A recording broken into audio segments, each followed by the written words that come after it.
Iya, selamat siang. Pada pertemuan ke-6 ini, pertemuan ke-6 ya. Saya lihat di Google Classroom kalian masih belum banyak mengumpulkan tugas ya. Mungkin eh, karena masih ada kebingungan untuk materi ini dan ada mahasiswa yang ingin agar diselenggarakan secara online video. Ya mungkin kalau secara panggilan apa itu video conference video conference mungkin uh, apa itu terkendala jaringan ya. Nah ini saya coba untuk menggunakan YouTube ya. Nah bisa diperhatikan di sini di tampilan video kalian.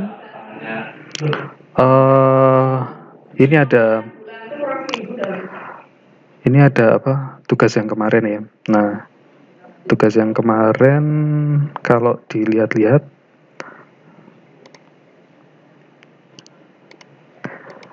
ini ya. Ini literatur yang kemarin saya bagikan minggu yang lalu ya. Nah, di sini masih ada analisis sintesis pelaku aktivitas ruang. Oke, saya lihatkan versi yang lengkapnya. Nah, di bab 6 programming di buku saya ini ya. Nah, di programming ini ada analisis tapak yang mana denahnya harus kalian gambar semuanya ya. Kemudian diselingi juga dengan foto-foto, foto sekeliling rumahnya, dan lokasi taman yang akan kalian rancang gitu. Nah, ini ada foto kondisi sekitar tapak. Nah, kemudian ini ada juga analisis iklim yang mungkin kalian masih agak bingung ya kemarin ya. Pergerakan sinar matahari, kemudian curah hujan, vegetasinya. Nah, ini seperti template dari denah yang berulang-ulang di setiap subbabnya gitu. Di setiap analisisnya. Ada analisis kebisingan, sanitasi, drainase, yang mana ya semuanya merupakan analisis tapak. Jadi yang dianalisis adalah selain tapaknya juga manusianya ya, ada aktivitasnya. Kemudian membutuhkan ruang apa gitu. Nah, ini ada baru analisis aktivitas. Jadi kalian harus menanyai pemilik rumahnya, dia aktivitasnya ngapain aja, kemudian menggunakan ruang apa aja. Misalkan karena contohnya berhubungan dengan rumah tinggal ya kemarin ya. Nah, ini kalian sesuaikan dengan tamannya ya, taman rumah tinggal gitu. Kemudian analisis aktivitas mulai dari pagi sampai malam hari. Nah, itu bisa kalian gambarkan kalau satu lembar aja sudah cukup, ya nggak apa-apa. Kalau kurang ya bisa 2-3 lembar gitu. Kemudian kalau kualitatif ini cenderung ya ini mungkin dikira-kira ya, apa itu kalau ruang tamannya itu membutuhkan penghawaan, pencahayaan, atau view yang bagus gitu ya, kebersihan, kenyamanan gitu. Kalau yang kuantitatif ini lebih ke ukuran ya atau dimensi dari ruangnya itu. Misalkan orangnya duduk di kursi, membutuhkan dimensi kursinya berapa gitu. Nah, kemudian ini sampai di kebutuhan ruangnya ya. Ada ruang publik, semi publik, servis, privat. Nah, ini ruang utamanya.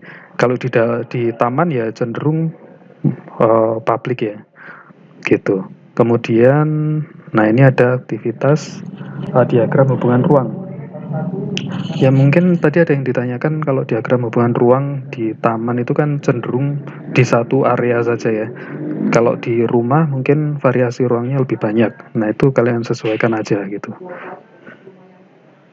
Kemudian terakhir adalah diagram bubble. Ini semacam kronologi dari masuk sampai keluarnya menggunakan ruang apa aja. Misalkan dari teras kemudian masuk ke ruangan yang lain-lainnya gitu. Nah itu kalian gambarkan seperti bubble-bubble gitu ya. Kemudian ada arah panahnya gitu. Nah ini contohnya. Contohnya dari kakak tingkat kalian kemarin ya. Ada juga contoh yang lainnya ya. Ini seperti punyanya si Patricia, tapi ini contoh versi full dari tugasnya. Ini belum tentu semuanya benar gitu ya.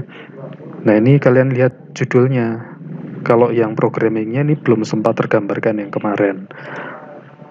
Ini juga sama mungkin ya. Ini ada data existingnya. Kemudian ini ada konsepnya. Jadi diagram apa itu programmingnya belum tergambarkan gitu. Jadi kalian lihat dari contohnya yang ini, site zoning ini sudah sangat lengkap ya di sini. Nah, di sini kalau kalian menggambarkan dalam satu lembar ini ya nggak apa-apa. Ini kelihatan grafiknya ini sangat bagus menurut saya, pakai dikombinasikan dengan pensil warna atau spidol ya gitu. Lah ini contoh yang bagus menurut saya gitu.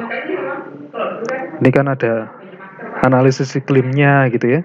Ada analisis iklimnya. Nah, padukan, kalian jangan banyak tulisan, padukan dengan grafik-grafik yang bagus ya, atau arah panah gitu ya. Nah, gitu. Ini grafik contohnya bagus. Kemudian jangan lupa dikasih ornamen tambahan ya. Nah, seperti ini ya ornamen tambahannya, supaya bisa menghias apa itu, kelihatan gambarnya lebih bagus gitu ya. Gitu. Nah, ya seperti ini contohnya ya. Pakai pensil warna atau pakai apa itu, cat air ya, terserah finishingnya ya. Oke, mungkin itu aja yang bisa saya jelaskan untuk yang sekarang ya. Oke, saya tambahin sedikit ya mengenai review tugas dari minggu yang lalu di Google Classroom. Di sini beberapa ya memang masih cukup banyak yang belum mengumpulkan, tapi saya akan review dikit yang sudah mengumpulkan ya. Di sini bisa kalian lihat ya, mohon maaf ini memang beberapa sampel dari teman kalian yang sudah mengumpulkan. Saya sedikit buka dokumennya. Ini masih kelihatan kurang rapi aja. Seharusnya difoto dalam satu lembar gitu ya, yang full semuanya gitu. Kemudian jangan cuma pensil aja, tapi bisa dikombinasikan dengan pensil warna ataupun spidol ya, supaya kelihatan lebih baik lagi. Kalau ini kelihatan datar-datar aja, mohon maaf gitu, nanti nilainya bisa kurang kalau gini, meskipun substansinya udah bener gitu. Kemudian yang berikutnya, nah ini saya mengapresiasi lebih baik ya di sini ya. Ini dalam satu lembar ini sudah tercantum banyak informasi dan tidak dibagi-bagi gitu. Kemudian tugas yang lainnya di sini yang sudah saya lihat tadi ya. Nah, ya mungkin kelihatan bagus tapi terbagi-bagi gini ya. Jadi kelihatan jelek aja. Seharusnya pakai spidol sama pensil warna supaya kelihatan lebih baik gitu.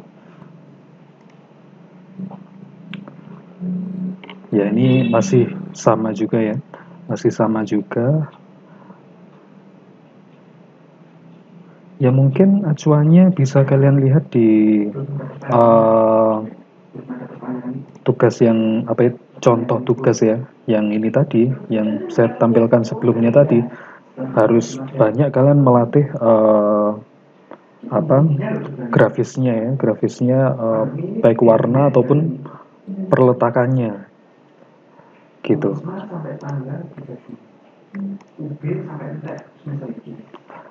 Nah, ini sudah lumayan lengkap juga punyanya Katarina.